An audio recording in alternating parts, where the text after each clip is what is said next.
T L پی کے 3800 financiers کا سراغ مل گیا۔ فائنانسرز میں بڑے بڑے نام شامل ہیں۔ تنظیم کے تمام اکاؤنٹس منجمد۔ سعد رضوی اور انس رضوی کے گرد گھیرا تنگ، جلد گرفتار کیے جانے کا امکان۔ T L P headquarters کے گرد درجنوں جائیدادیں بے نامی خریدے جانے کا انکشاف۔ قانون ہاتھ میں لینے والوں کے خلاف سخت کارروائی کا فیصلہ۔ کسی کی قبر کہیں پر بھی ٹرانسفر نہیں کی جا رہی۔ کسی بھی قبر کو کوئی نقصان پہنچانا، کسی بھی قبر کو کہیں ٹرانسفر کرنا قطعی طور پر پنجاب گورنمنٹ کی پالیسی نہیں ہے، لیکن اس کا استعمال کرتے ہوئے چندہ اکٹھا کرنا اور اس قبر کا استعمال کرتے ہوئے وہاں پر اشتعال انگیزی کے لیے مجمع اکٹھے کرنا، اس کی اجازت نہیں۔ کوئی قبر کہیں ٹرانسفر نہیں ہو رہی۔ مریدکے میں صرف 3 اموات ہوئیں، سینکڑوں اموات کی خبریں درست نہیں۔ وزیر اطلاعات پنجاب عظمہ بخاری کی پریس کانفرنس، کہا مذہب کے نام پر چندہ لینے والے موٹر سائیکلوں سے بڑی گاڑیوں پر پہنچ گئے۔ والدین اپنے بچوں کو ایسی جماعتوں سے بچائیں۔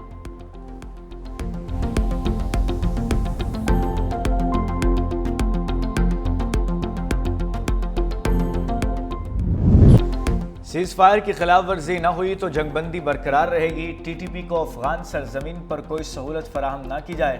افغانستان سے دراندازی نہیں ہونی چاہیے۔ وزیر دفاع خواجہ آصف کا افغان طالبان کو 2 ٹوک پیغام۔ خواجہ آصف کہتے ہیں سیز فائر کا کوئی دورانیہ مقرر نہیں۔ ترکیہ اور قطر نے بھی اس بات پر زور دیا کہ افغان سرزمین سے ٹی ٹی پی کی کارروائیاں بنیادی تنازع ہیں۔ وزیر دفاع کے مطابق سیز فائر اسی وقت تک قائم رہے گا جب تک طے شدہ شرائط پر عمل ہوتا رہے۔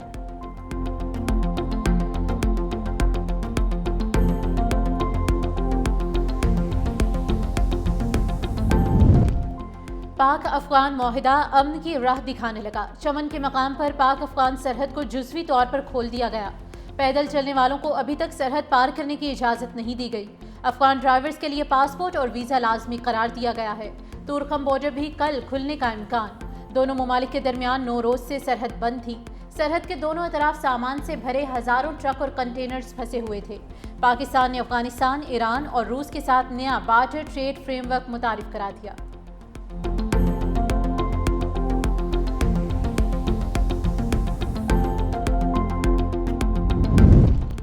پاکستان کا ایک اعلیٰ سطح کا وفد آج افغانستان کے دورے پر روانہ ہوگا۔ افغان حکام سے بارڈر امور، 2 طرفہ تجارت اور دیگر اہم مسائل پر بات ہوگی۔ دورے کے دوران 1 ڈاکومنٹ رجیم کے حوالے سے بھی تفصیلی بات چیت ہوگی، جس کا مقصد دونوں ممالک کے درمیان تجارتی تعلقات اور نقل و حرکت کے نظام کو مزید بہتر بنانا ہے۔ دورہ پہلے سے طے شدہ تھا۔ دہشت گردی کے خلاف پوری قوم متحد ہے۔ پچھلی حکومت میں دہشت گردوں کو واپس لا کر خیبر پختونخوا میں بسایا گیا۔ وزیر اطلاعات عطا طارق کی میڈیا سے گفتگو، کہا ہماری مسلح افواج نے کنونشنل وارفیئر میں صلاحیتوں کا لوہا منوایا۔ ہماری سیکیورٹی فورسز روزانہ کی بنیادوں پر قربانیاں دے رہی ہے۔ مسلح افواج نے بنیان مرصوص میں خود کو بھی منوایا۔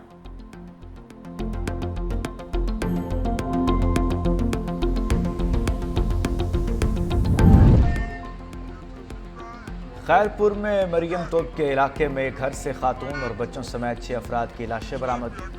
پولیس ذرائع کے مطابق مرنے والوں میں کھجور منڈی کے صدر کا بیٹا، بہو، 3 پوتے اور 1 پوتی شامل۔ لاشیں ہسپتال منتقل۔ پولیس نے واقعے کی تحقیقات شروع کر دیں۔ علاقے میں خوف و ہراس پھیل گیا۔ شہریوں کی بڑی تعداد جمع ہو گئی۔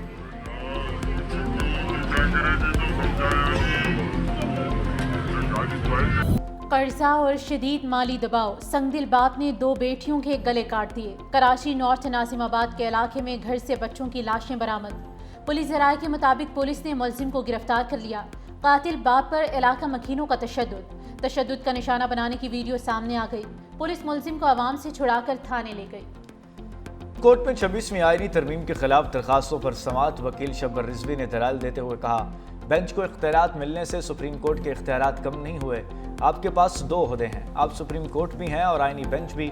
کنفیوژن یہ ہے کہ عدالت کی جگہ بینچ کا نام ڈال دیا گیا ہے۔ جسٹس جمال مندوخیل نے ریمارکس دیے کہ قانون میں سپریم کورٹ کا اختیار درج ہے، بینچ کا نہیں۔ آپ شاید یہ کہنے کی کوشش کر رہے ہیں کہ بینچز کا اختیار نہیں، فل کورٹ کا ہے، یعنی بینچز نہیں سن سکتے لیکن فل کورٹ میں تمام ججز بیٹھ کر سن سکتے ہیں۔ جسٹس مسرت ہلالی نے کہا کہ آئین میں ترمیم ہو چکی، اس کے مطابق آئینی بینچ بن چکا، ہم کس طرح 151A کو بائی پاس کرتے ہوئے سب کو بٹھا لیں۔ جسٹس محمد علی مظہر نے کہا کہ رول میں فل کورٹ پہلے بھی نہیں ہوتا تھا، ماضی میں ماسٹر آف روسٹر کے مطابق فیصلے ہوتے تھے۔ جسٹس امین الدین نے کہا کہ سوال یہ ہے کہ غیر آئینی بینچ ججز کو آئینی بینچ کا حصہ کیسے بنایا جائے؟ آپ کہہ رہے ہیں کہ ہم ان ججز کو اختیار دیں جن کے پاس قانون کے مطابق اختیار ہی نہیں۔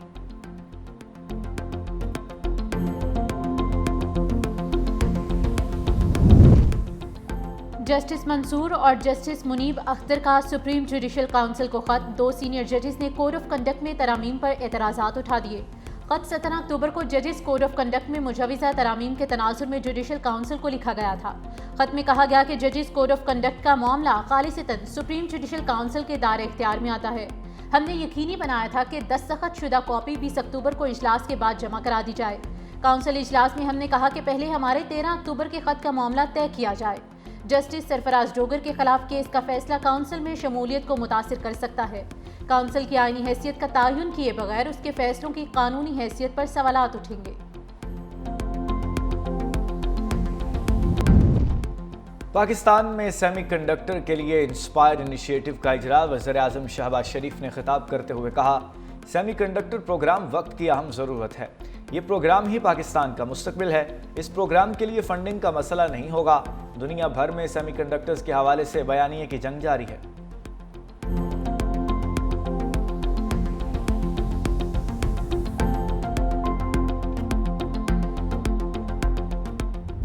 ہے جو 50, 60, 70 کے ملتے تھے یا 200 کے ملتے تھے تو وہ آج 450, 500 کے مل رہے ہیں۔ یہ غریب عوام کے بس سے باہر ہے۔ چکن کی قیمتیں کچھ سستی ہیں لیکن ٹماٹر تو چکن کی قیمتوں کو بھی کراس کر گیا۔ چیک اینڈ بیلنس نہیں ہے، انتظامیہ صرف سب اچھا کی رپورٹ پیش کر رہی ہے۔ ٹماٹر جو آج سے 2 ماہ 3 ماہ پہلے 100 روپے کے 5 کلو آ رہے تھے، آج 600 روپے کلو ہو گئے ہیں۔ پرائس کنٹرول کمیٹیوں کو متحرک کریں اور ان پہ کنٹرول کریں۔ مہنگائی کے موسم میں ٹماٹر کے نخرے اٹھانا مشکل ہو گیا۔ ملک کے بیشتر شہروں میں ٹماٹر کی قیمت آسمان پر، 500 سے 600 روپے کلو تک فروخت۔ دکانداروں نے کہا کہ سیلاب اور پاک افغان بارڈر بند ہونے سے قیمتیں بڑھیں۔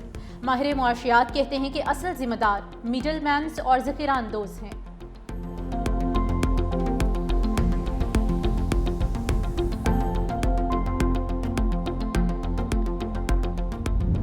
بھارت کی طرف سے آلودہ ہوائیں پاکستان آ گئیں۔